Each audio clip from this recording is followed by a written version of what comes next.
You might be wondering what makes each country in EU5 feel unique, and the answer comes down to several factors. Each nation has access to different bonuses depending on its faith, culture, values, and government types. You can preview many of these before the game even starts by checking the content tab. There you'll see which bonuses become available in each age and why. These bonuses can come in the form of tech advancements, government reforms, buildings, laws, or even estate privileges. As you can see on screen, some regions have far more going on than others, so next time you're curious about what a country has to offer, just check the tab. Now, what does this have to do with this run? Well, back in EU4, I loved playing as Switzerland and going for the achievement Switzerland, where you had to control 99 provinces with none of them being coastal. I wanted to recreate that challenge, or at least try and form Switzerland again to see how difficult it would be this time around. We're starting in 1337 as Zurich, since they're one of the most populous and financially stable Swiss states. Little did I know, though, that I was about to run into a bug so massive it could probably bring a tear to the spiffing Brit's eye. Let's dive in and see it. With our fellow Swissmen against the onslaught of the Austrians, who are, for whatever reason, really prevalent in this region. So they're probably the big bad of this run. We kicked off the run with a bit of violence, grabbing some nearby land to strengthen our position and economy. I declared a no-CB war on our neighbor, who promptly called in an ally who happened to be a member of the Swiss Confederation. Too bad for them. Thanks to our superior levies, we crushed them easily. Today, I also learned something new. If you want to join an international organization in EU5, you can simply just go to the page and request it to join instead of waiting for an invitation like I have been doing. Leader change in 1342. Can I suggest new laws? Requirements not met. We are the leader. We can use the action internal vote for policy change. Eventually, we want to unify them. In the early years, it is crucial to slowly build up your economy by investing in various industries. Fine cloth seems to be the most reliable since everyone seems to want it. We also convened a parliament and managed to pass a new law that boosts the control across our counties. Maintaining control is vital in EU5 since lacking it means a loss in tax revenue. Not long after that, both the Renaissance and professional institutions spawned, one in London and the other in northern Italy, though it will take a while before these spread up to us in the Alps. I think this is the better of the two because he's got an 81-96, whereas this one's a 94. We got called into a war to help our allied baron and were rewarded with another county for our efforts. That's what you get for helping your ally. More land in Thun, which is, I don't know if that's what we wanted, but it's done. And now we have access to attacking this guy if we wanted to. After that, we launched yet another no-CB ward for Bergdorf. You might be wondering, why do you keep doing no-CB wars? Well, dear viewer, the game doesn't really give me any other option. It's either go to war without a casus belli or wait until we get a parliamentary claim, and I'm not exactly a patient type. So we take another stab hit and grab what we can and move on, just in time to enjoy the Black Plague. Surprisingly, we only lost about 54,000 people, maybe because we were tucked away in the mountains, or maybe we just didn't have that many people to lose in the first place. 1337 to 1350, it's just barely been the 100 Years' Wars. England now has a chance to establish more substantial presence in France. We finally took control of the Swiss Confederation, which let us invite new members, though that might be a mistake since the current ruler is chosen by lottery, and the more members we have, the lower our chances of staying in power and passing new laws. Still, having more allies does help keep major powers off our back. Of course, all good things must come to an end. The AHRE decides to ban no-CB wars within the empire, which frankly feels a bit rude considering how much we were relying on them. Out of nowhere, Naples called a crusade for Egypt, and as you might expect, nothing really came of it. Why? Why? It's not my problem, I guess. On the bright side, we expanded into the silver mine in Blue Dens, which should give our economy a nice boost that brings us up to 7 out of 32 provinces needed to officially form the Swiss Confederation. If we were to deck, which we can't, on these guys, they have so many troops, so many more troops than us. We finally embraced the professional army institution, which should help us secure stronger alliances now that our military strength isn't viewed so poorly. It also means we can field a much more effective army compared to basic levies. The downside, of course, is maintaining it requires a ton of manpower and weapons, both which cost a lot of money to build. We also decided to construct our Republic Assembly, even though it was a serious strain on our economy. In hindsight, that might not have been the smartest move at this stage of the game, but c'est la vie. On the bright side, we managed to expand by acquiring another county, Chur. Not long after that, our nobles decided to attempt to rebel. At first, I figured we'd just wait them out, but event after event kept tanking their opinion of us. Thankfully, a last-minute influx of cash let us avert disaster. Whew. No issue, never a doubt. Never a doubt. There were some doubts.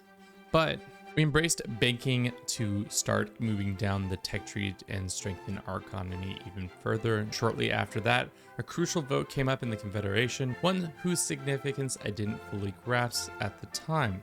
It ended up allowing us to invite even more members to the Swiss Confederation as long as they spoke one of our recognized languages, German, French, or Italian. From there, we continued to gradually improve our nation one ducat at a time. We decided to vassalize one of our fellow Confederation members, hoping it might influence their votes. It doesn't, but honestly, the real goal was to gain access to the iron mine, plus increase our total counties needed for forming Switzerland. Soon after, another vote came up regarding how often we should hold policy sessions, and I jumped at the chance to shorten the intervals from 8 years to 4. Also, side note, my Logitech keyboard spacebar started squeaking, so we took it off and fixed it. For now, on this is quite something.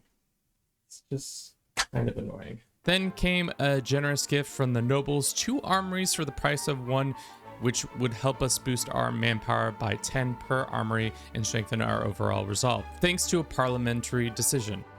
All right, we have an ungodly amount of money, so much so that we should probably build something good instead of the road I really want to build. I really want to build that road. Shit, I already forgot what we were doing. We secured alliance with Venice, setting the stage for a major conflict against the Austrians in the near future, since their vassal currently controlled much of the land we needed to form Switzerland. We finally embraced the Renaissance institution, which by this point was practically free thanks to how widely it had been spread. That let us advance our tech and unlocked a new government reform alongside with a cabinet position. All right. Shit. I really don't want to, I'm scared to pull the trigger, but I think it makes the most sense to pull the trigger now. Especially because they're in the midst of a conflict over here. They've got 7,000 troops. Let's double check on Venice again. Venice is probably not out of this conflict anytime soon. No, they're not regulars, so I don't understand what's going on. Let's deck. I think we're so close. Let's do it. But, you know, what shall we do? Hopefully our allies will help us out, get their troops together in time. They trapped, which is weird. Oh yeah. Is it time for us to move there? Yes, it is. Let's just have this army rest for a second. I don't know what's going on with this army. I don't know if they're just dead or what the situation is. I'm concerned that they're gonna like turn and be like, we're actually able to fight.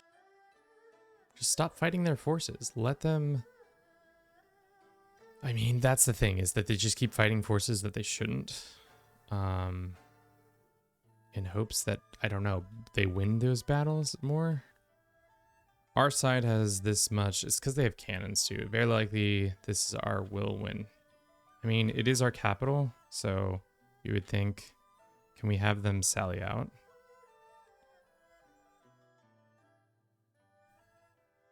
This is a big gamble. Oh my god, did I just gamble our future away? Great. No, we're good. That was a huge win. Let's go track them down. So now their armies are losing, or should be losing. Call to arms, the Venetians can come in. They've honored the call. Okay, it's go time. Venice brings in how many troops? In theory, they can have 13k troops. This is ours to win. We are winning for sure, unless we blunder so badly here, right here somehow. Because we're taking this, which will finally connect these two lands, so that's good. How's the Swiss Confederation shit going? We're in charge. Can we call a law? Not probably till when? 06? Sweet, dude. We can finally call a law into order. I mean, never a doubt. Maybe a lot of doubt. There was some doubt. Another tick towards our win there. A daughter was born. Somebody joined the HRE. Great.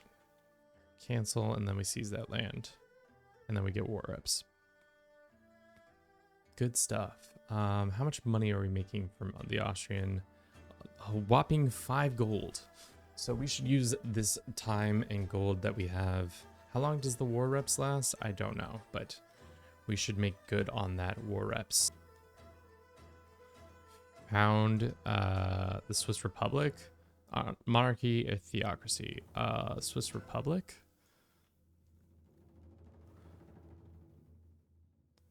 Let's see how they vote. Question mark?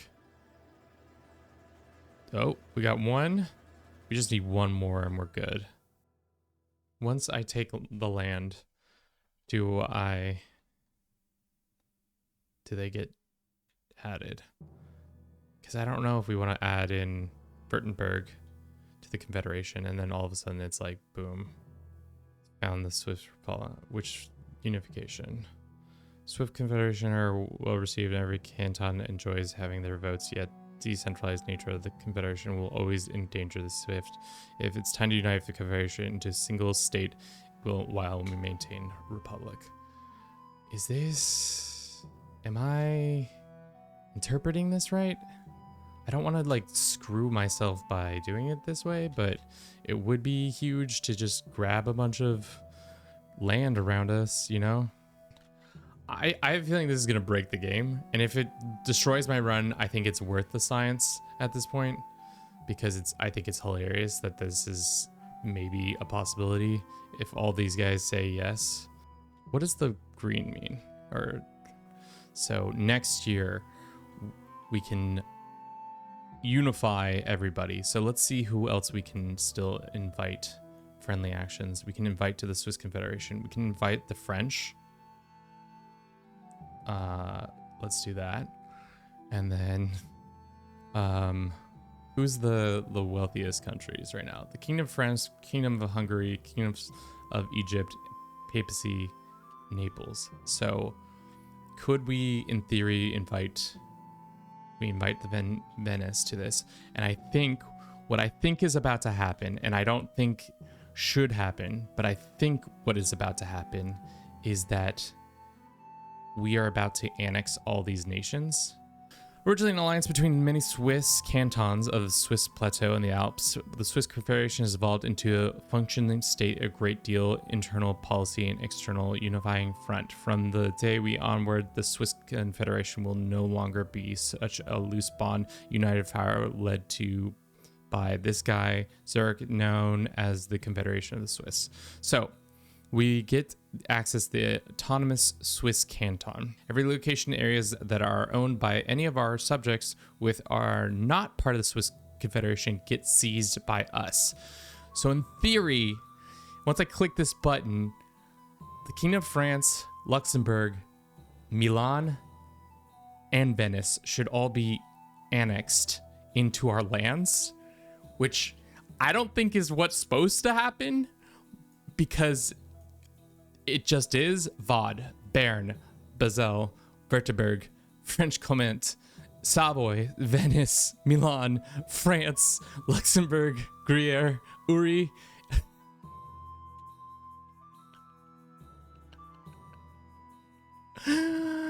No, that's not supposed to happen, Chad. This is not supposed to happen. We went from merely having like 100,000 people and now we're 77.7 million people vassals with us. Why? Probably because we're way over our limit. Yeah, we're not supposed to probably have this many. Oh my god, it's so disgusting. It's absolutely the most disgusting thing.